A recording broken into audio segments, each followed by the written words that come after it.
Yeah, this is a quickie bottle opener. I don't know where I got the design from, but I would certainly give credit if I knew where to give the credit to.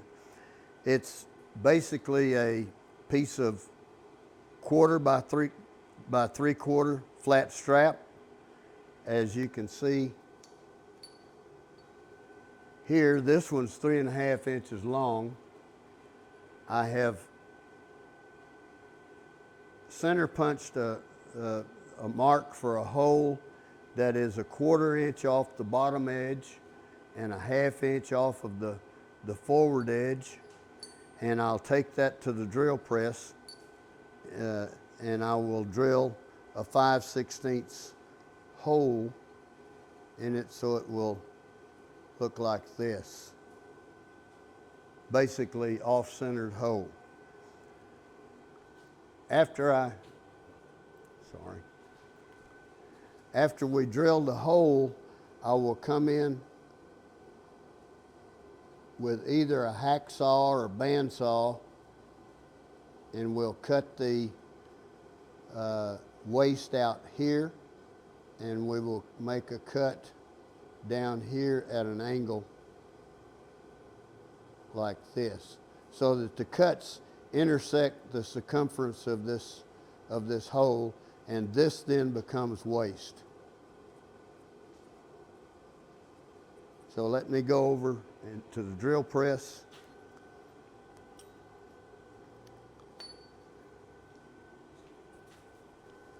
So here's our piece after I've drilled a 5/16 hole. I've made saw cuts here to intersect the top of the hole here and intersect the front edge of the hole here. And I'll just break this piece out as a spoil.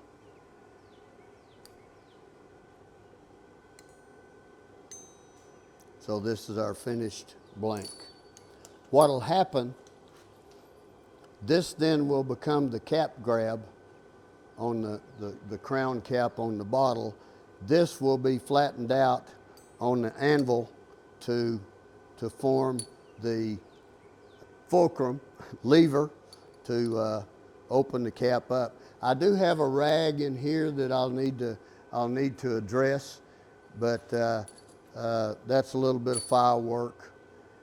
Then what will happen is I will put some sort of a figure on this end here to dress it up a little bit. Could put a horse head, could split it and make a heart. In this case, I think I'll make an owl. Whatever your favorite critter, little dog head, whatever. It would work as a bottle opener without a head on it, obviously, but that's something to carry around.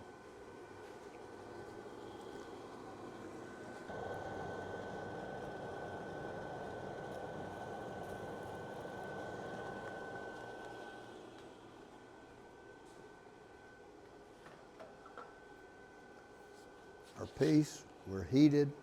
I'll go over an anvil block that will clear the cap grab.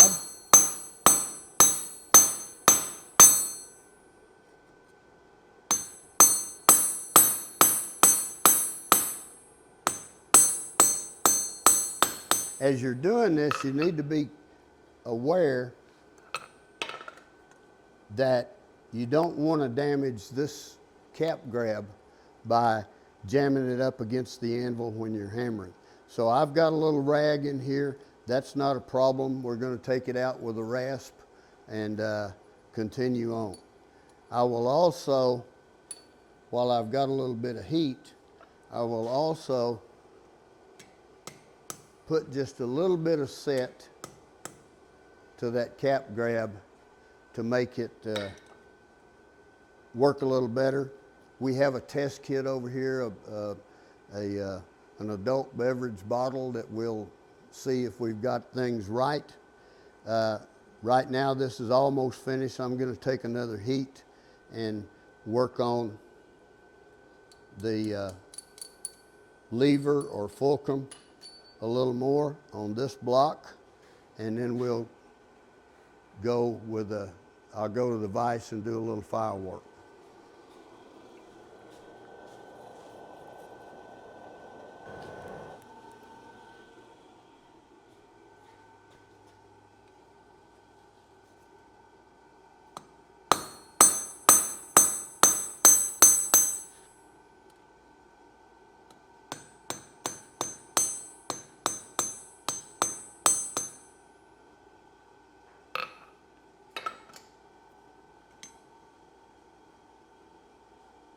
Okay. Let's do a quick check, make sure we're in the ballpark. Is that too high?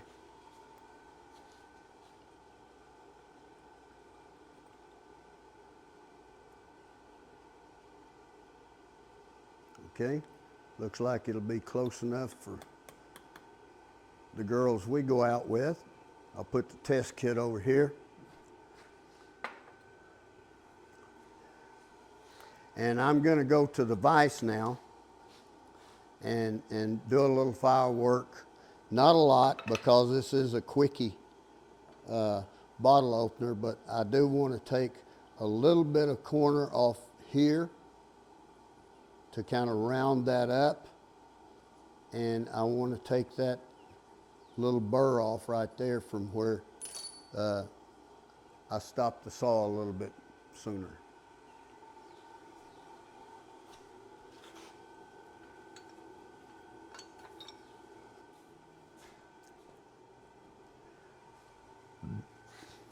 So you can see we've cleaned it up a bit. We've taken this rag out for the most part.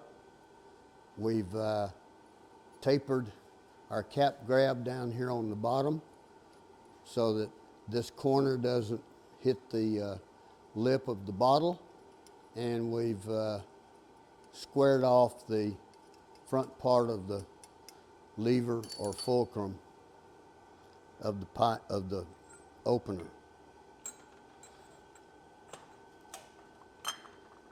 So let's see if that's going to work.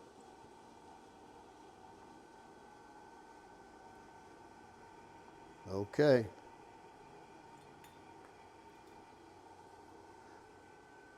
Now we need to send somebody out for a 12-pack to do a proper road test, maybe. Now, for all intents and purposes, you just saw it work right there. It was not a lot of work to make the opener part.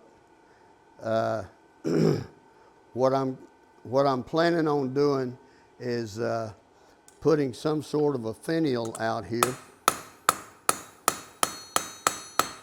to make some sort of owl. I'll make an owl head.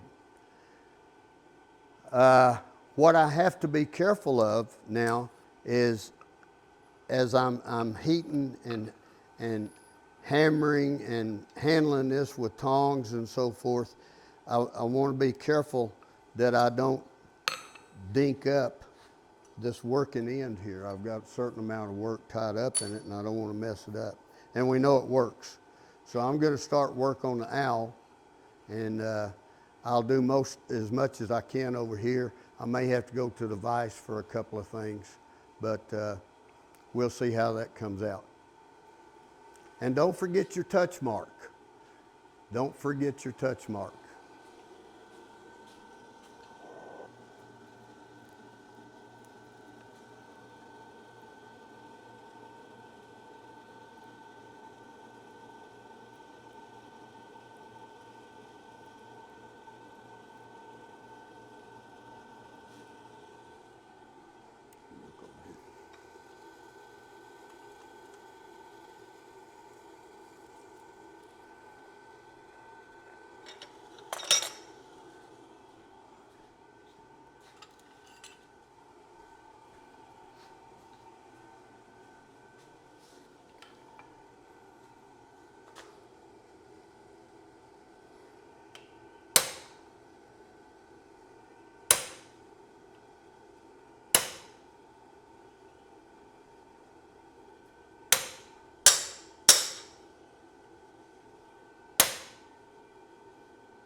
Okay, to start my owl, I have several different punches and so forth here that I use for different animal heads and different tooling.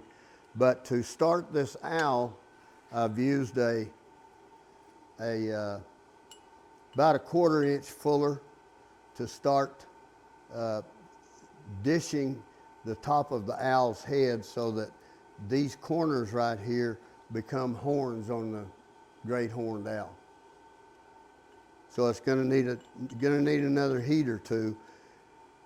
The quickie part of this bottle opener is already finished, okay? So it's up to you how much time you want to spend on putting designs and finials and things like that on there. So I'm going to take another heat here. I'm going to come back over to the vise, and eventually I'll come back to the anvil and start the work.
Okay, now I've got material over here for the horns on each corner. We will eventually work our way on down. We'll put some eyes in, maybe a beak and so forth, shape him up down around here, put some feet on him so he's hanging on a limb, and then down here is going to be room for the touch mark. Now you're probably already thinking, why didn't I put the owl on there first? That way I wouldn't have to worry about messing up this work right here. Well, that's a good question. And the answer is, I probably should have. But it's one of those cases where the order of operations is not really dependent on anything else, but it would make it a little bit easier for me to handle this if I had done the finial work before I did the cap grabber and all of that kind of stuff. Because this doesn't lay flat on the anvil, I don't want it to bend this area right here. So as I come back, I'm either going to have to keep this area off of the anvil or put it over the hardy hole, something that will give some relief there.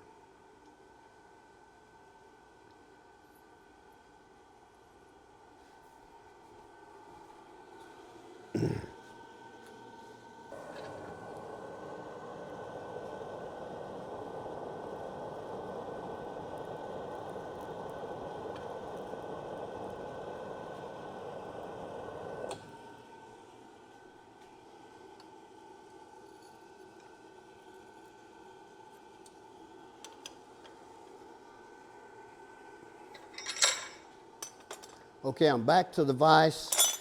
This is the fuller that I've been using to set down the top of the owl's head. I'm working that out a little thinner, a little further down as I've got this heat. I'm staying away from those corners because they're going to become my horns. Now I'm going to take a curved hot cut made out of probably an old Allen wrench. This tool right here was probably made from a piece of truck coil spring. I don't know, either that or sucker rod. And I'm going to come down into the ear section, or not the ears, the horns, and I'm going to define them a little bit more with this hot cut.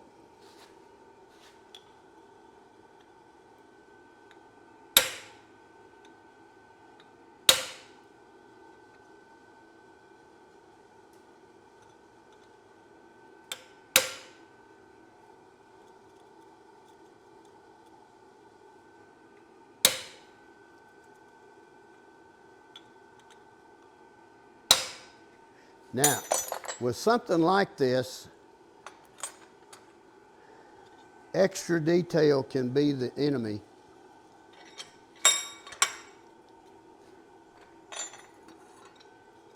I'll bring this over and you can see it. These horns need to be sharpened up a little bit, but not much, just to give the appearance of a couple of horns on an owl, and then we'll drop down into the lower part and put his eyes and that sort of stuff in.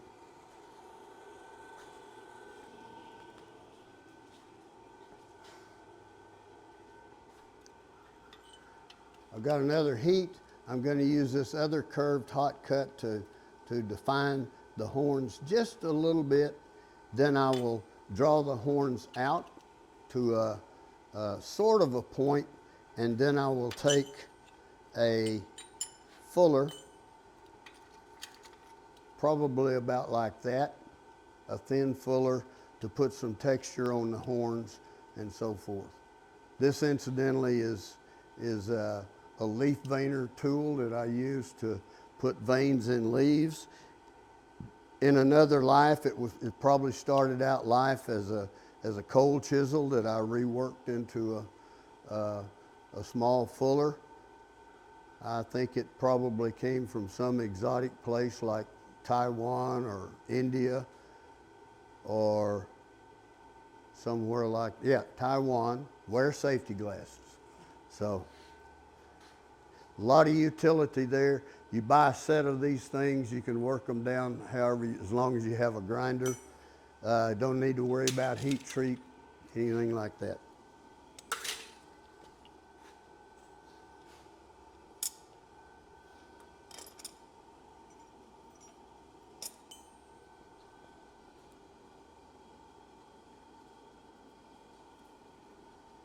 It may appear on the camera that I'm hitting cold iron, but I can assure you that there's plenty of heat left here to do what we need to do.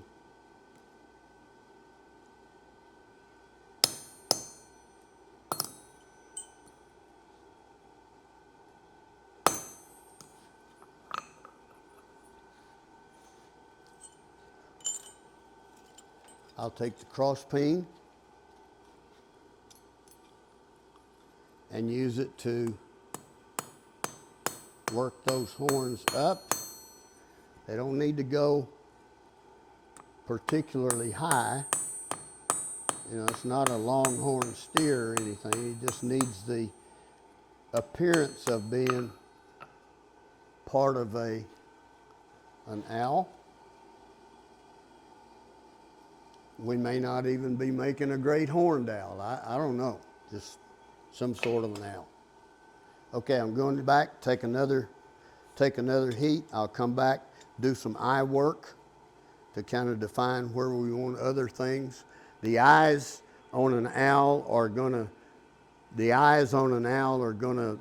dictate where the other stuff like the beak and so forth goes. Certain animals have distinctive characteristics that define themselves, like the nose on a bear, or the horns on an antelope or something like that. So that's going to be our reference point. So I'll come back. I will find, before I go back to the fire, I will find a suitable eye punch. This appears to be the deal right here. This is a round eye punch here, made probably from a piece of sucker rod. I don't remember. I make these, I draw them down. If you hit a light enough blow so that the blow doesn't penetrate all the way through the material, then you can start this edge around. You won't hit hard enough to make it travel all the way through. And then I probably either took a ball punch and cleaned that out, or I may have even used a ball bearing to come down on and shape that spherical area there. So that's going to be our weapon of choice for our eyes. If it turns out that this is not big enough, I can come back with a bigger eye punch, and he'll just have a 2-level eye. We don't know.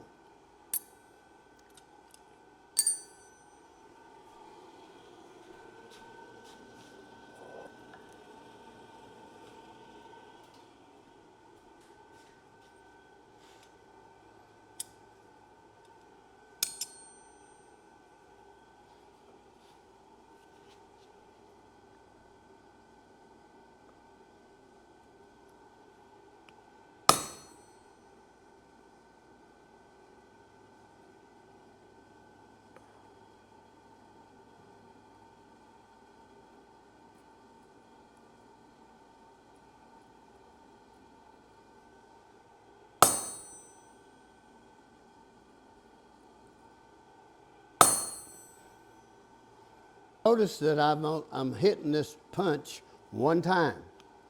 If I tried to hit it multiple times, the first lick would knock it out of the place that I want it, and the second lick would put a bad place there.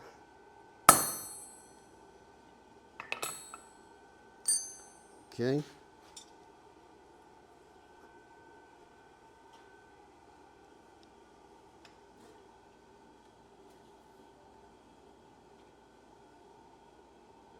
Okay. Go back for another heat.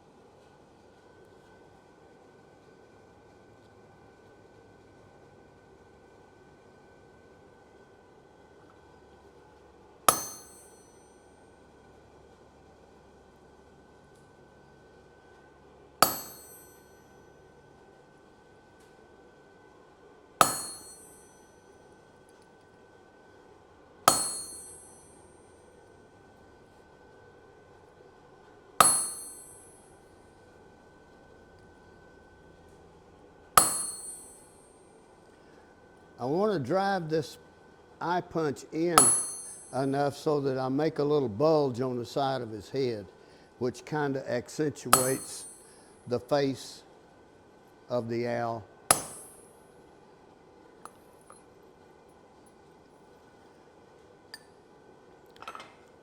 And I'm gonna, while I've got a little bit of heat here, I'm going to take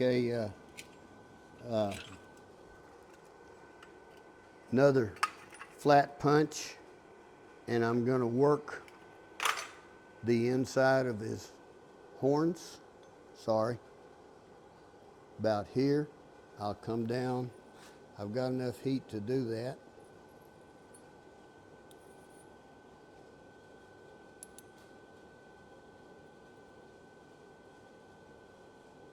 No, I guess I don't. I'll do that. I'll do that later. I use that punch. This is my basic 4 punches for doing horse heads. I've got a curved hot cut. I've got a nostril punch. I've got an eye punch, and I've got the inside the ear creaser. Now, I've made dozens of horse heads that I used a straight center punch for the nostril. But for some reason or other, I thought I had to have a nostril punch that looked like a nostril. So I spent a little time making one. I actually made a left and a right-hander, and I never can remember which one to use, so I just use that one for everything. I'm going to go back to the forge now and get a little bit more heat so I can define those horns a little bit better. This is a lightweight Kevlar glove. I use it on my chisel hand so that I can work closer over hot iron. If I don't have a glove on my chisel hand, then I get in a hurry. And it's made from the same stuff that the heavier Kevlar gloves are, such as this that you've probably seen us using around the shop. These are generally good up to about 600 degrees or so. I don't know what the rating is on these smaller ones, but this one is kind of bulky. So if I were to use a heavier Kevlar glove here, I'd have to try to look around these fingers and that sort of stuff. Also, this one's handy to have around because if I want to increase the holding ability of the 600 degree Kevlar glove, I can stuff that one down in there like that, and then I watch for smoke. They will burn, but hopefully they'll burn before your flesh does. They're good investment, cost about 25 bucks a pair. Some outfits sell left and righties. I just buy the whole pair. I don't normally use a glove on my hammer hand, but sometimes when I'm using the power hammer, I do use 2 gloves because of scale and so forth popping off. I'm going to see if I can get down in that horn area now and just put the indication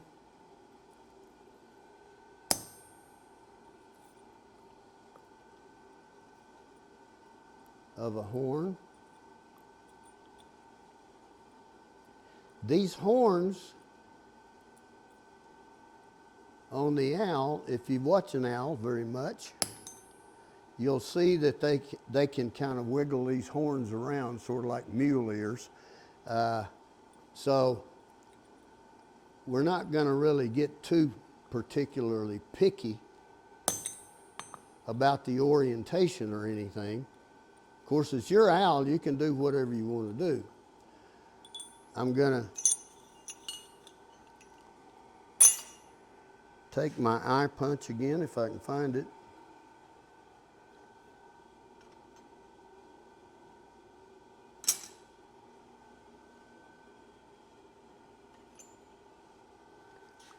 Use what heat I've got left to deepen those eye sockets and push them even further out.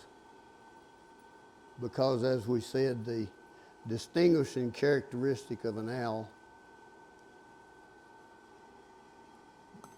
besides having an arsenal of claws, is his eyes.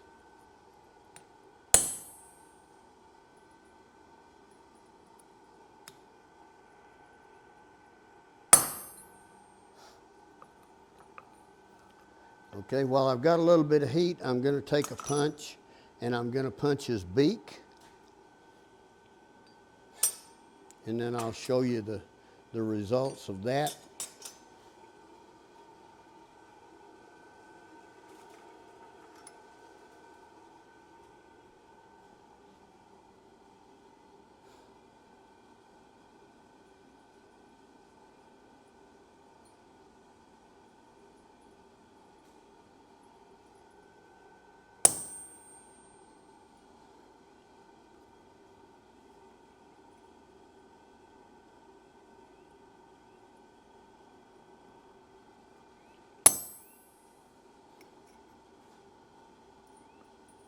As I said, it probably looks like on camera that I'm hitting cold iron, but I can assure you that it is not cold. Okay.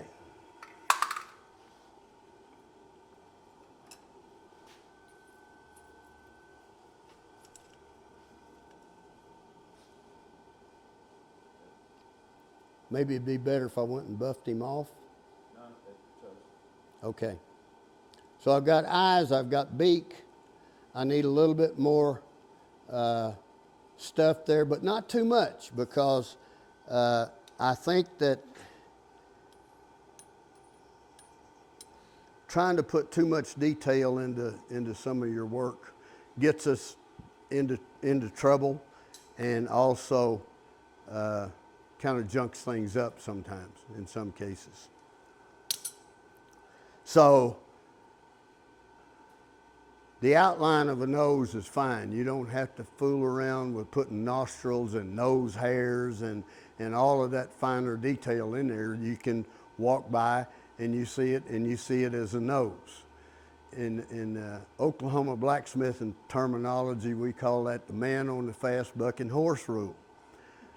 If a man on a fast bucking horse comes by and sees a nose, it's good enough. Don't be messing around trying to put pimples and stuff on it.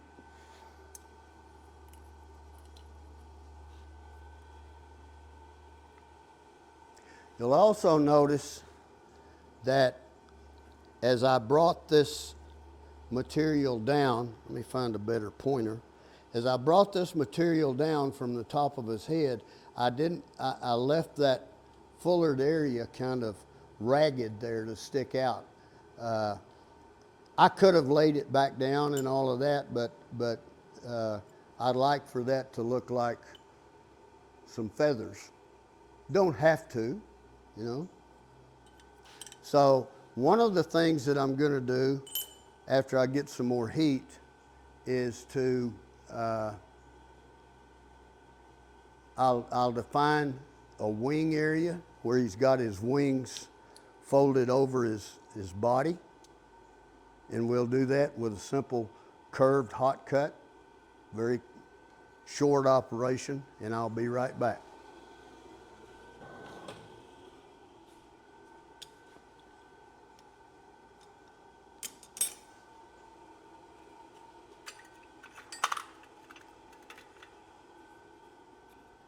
I have a larger curved fuller.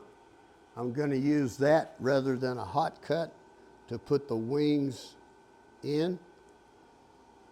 I think that will give me a better outline of the wings, number one, and number two, I probably won't cut through the piece like I would stand a chance doing.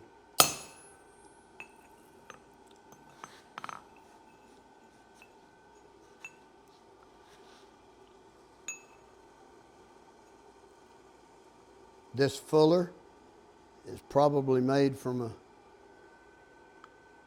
piece of junkyard steel like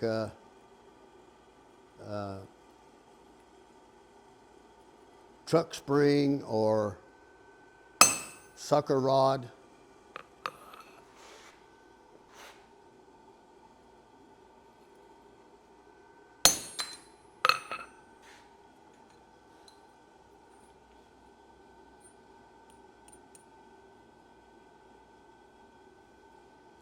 Okay.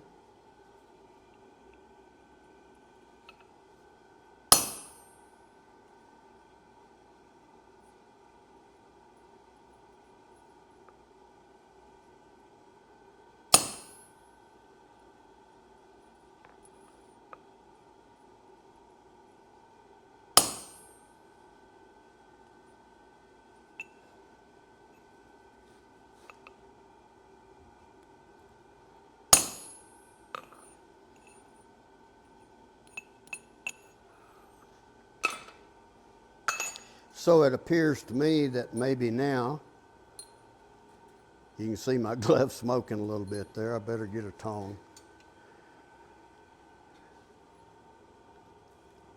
That maybe now we're about ready to put the suggestion of some feet on him where he's standing on a limb or standing on a bull snake or whatever it is he just found to eat. He or she. So I'll take another heat. I'll do that. I'll come back. I'll put the touch mark in. I will straighten up this area. You can see this right here. This is another indicator that maybe you want to do all of this work, the critter work or finial work, before you do this, because I've managed to hit it and knock this out of whack. So now I have the privilege of straightening something up. So let me take another heat and I'll come back and we'll put some feet on him. Just the suggestion of some feet.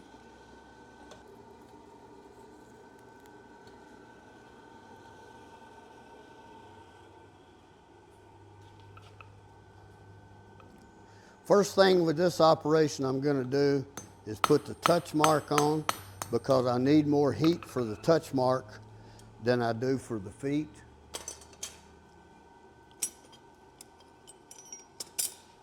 I get one lick for the touch mark. I'm going to use a 3-pound hammer because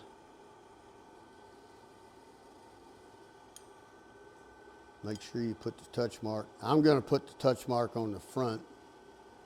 You may put yours wherever.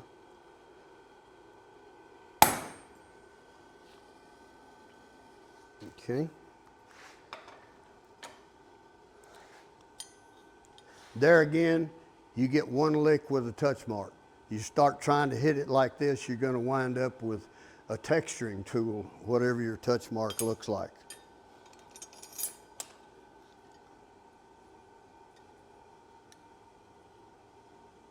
That's straightened up pretty good. I don't think I need to fool with it anymore. Now I'm going to put some feet on him, and we'll clean him up and call him pretty well finished.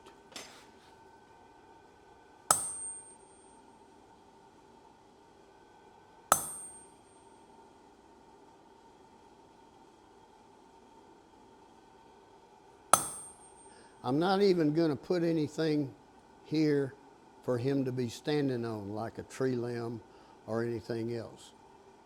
The person who sees this is just going to have to realize that there's probably something there for his feet to rest on.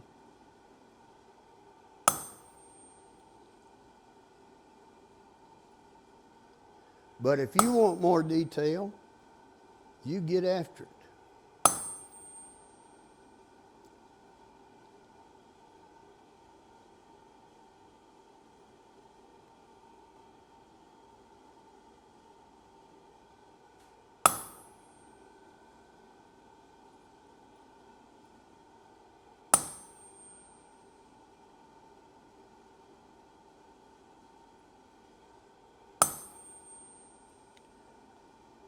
Now, this tool that I'm using for his feet is the same thing that I use for the inside of his head, his ear, or inside of his horn. So, and this tool is another one of those made in exotic place like India. And it at one time was a 1/4 inch pin punch, and I cut it off and took it to the grinder and just made that little ear creaser out of it. So if you go to places like, well, you can get some pretty good stuff at big box tool stores, but if you buy yourself a set of cheapo punches or chisels, you got a good start already on a set of stuff like this. I would not take a $25, $35 chisel and try to make a tool out of it. You know, I don't pay that kind of money for that stuff.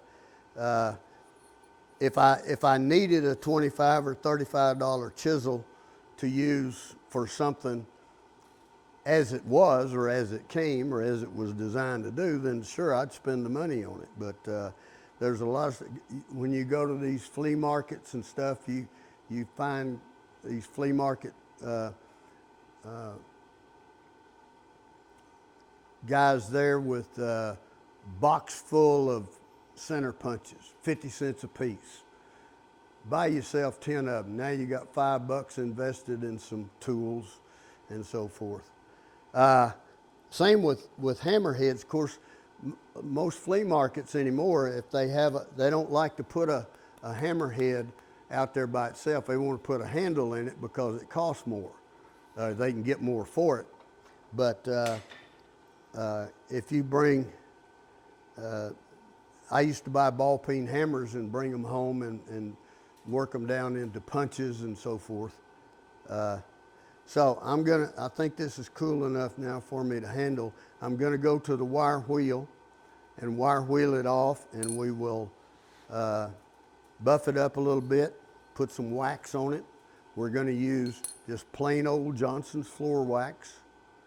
It's available pretty much everywhere. Sometimes I use some more high dollar stuff like some wood finish wax. Tree wax is good, but for the most part, Johnson's paste wax works well. It's getting harder and harder to find because people don't wax their floors. We got smart a few years ago and started putting floors in that didn't need all that wax and stuff. So I'm gonna get another glove on, go to the wire wheel, clean this thing up, and wax it while it's warm, and we'll show you what it looks like when it's finished. Maybe by then the new kid will be back with that 12-pack and we can road test it properly. So, as promised, Johnson's paste wax. I'll get rid of one glove because I'm not at the wire wheel anymore, and I'll show you the piece post wire wheel. Okay, and then we'll put some wax on it. This is just a chip brush. I buy them by the box from Harbor Freight. You get 1 inch and 2 inch for just maybe a few cents a piece. I don't know. The 2 inch may be $1 or something. This is just a 1720s screwdriver called a turn screw that I use to open cans with. And I'll drop this down in the wax just to melt some of the wax a bit. Get some on my brush. And if it's warm enough, the wax will melt. And I don't think it's warm enough. Let me go get a little bit more heat.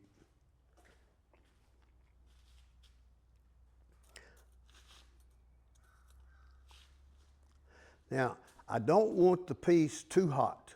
If it's too hot, the wax will catch on fire and burn away, and it doesn't do what you intended for it to do. But it does need to be warm enough to melt the wax so that the wax flows into the pores of the piece. This finish is okay for something that's going to stay inside all the time. I wouldn't use it on some outside piece like a gate, because it would eventually weather away and the piece would rust. I don't mind rust myself. I'm a blacksmith. I think rust is a primary color like red or something, but some people it bothers. So if they want their gate or their outdoor grill or something like that not to rust, then I'll use probably some sort of a clear lacquer that doesn't shine. I don't like shiny, and I make every effort to talk my customers into not liking shiny. So let's see what we got over here now. Yeah, that's all right.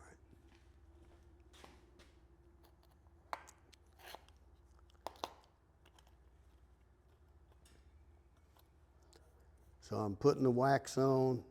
It is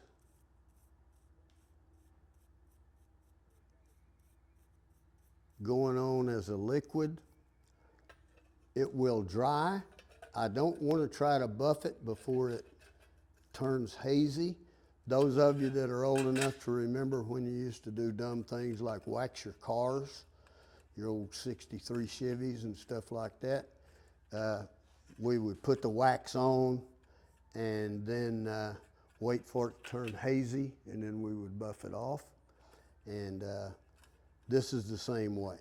If I tried to buff this before it was completely dry or completely cooled off, it wouldn't buff to a sheen.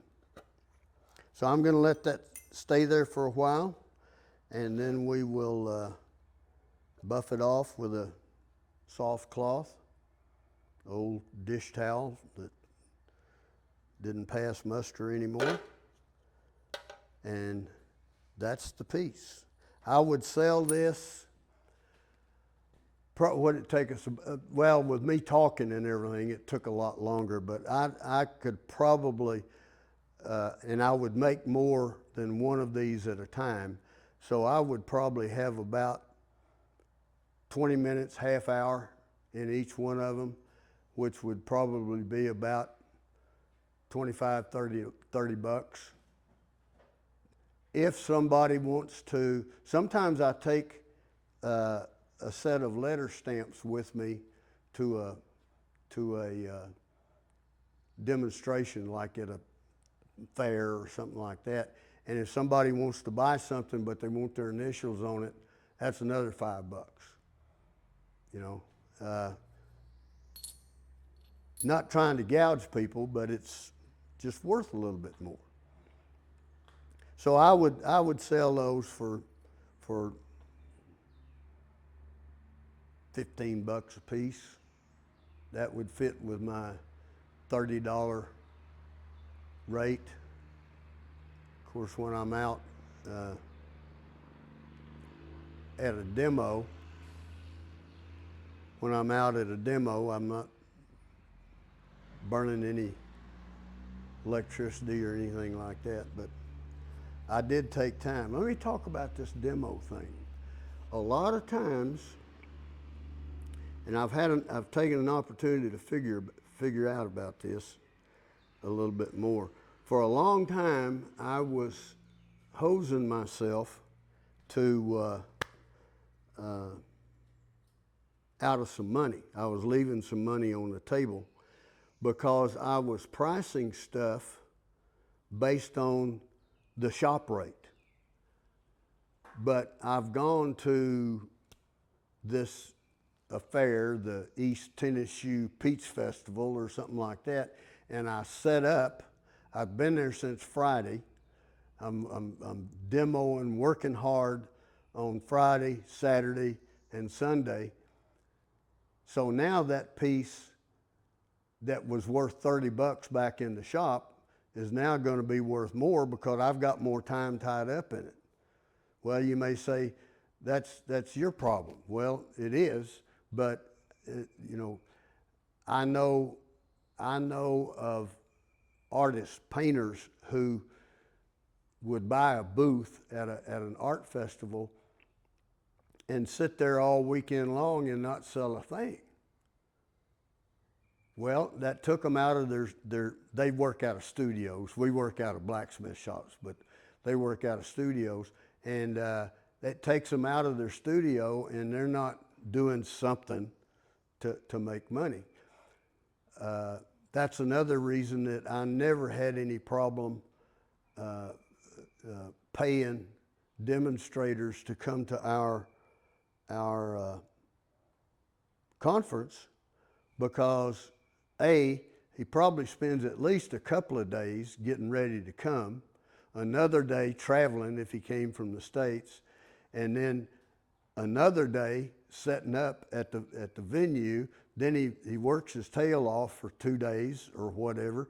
Then he's got to travel back, so that's 8 days, and then take another day to get his shop back in order. So we're asking him to come here to work for us on paper from 2 days, but we've sucked up 8 or 9 days of his time that he wasn't able to get anything out the door. So,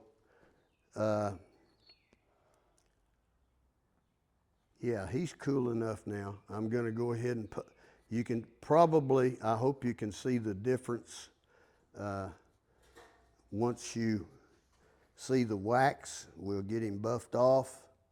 I've got my touch mark on him. That's a little bull with a BB in there for Black Bull Forge. Here's some detail on his wings, a little detail on his feet, a beak, and his head. There's, you know, perfect is the enemy of good enough in a lot of cases. Somebody comes by and says, hey, that's a neat aardvark, then maybe I need to go and do some more work on him. But most people would come by and say, oh, neat owl or something like that. So, again, the man on the fast bucking horse rule. Can you see that? Let me get my old hand out of the way, and we will put something here to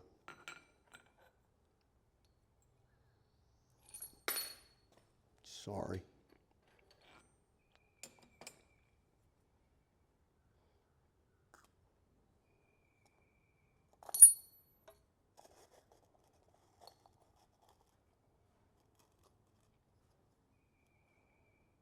Okay.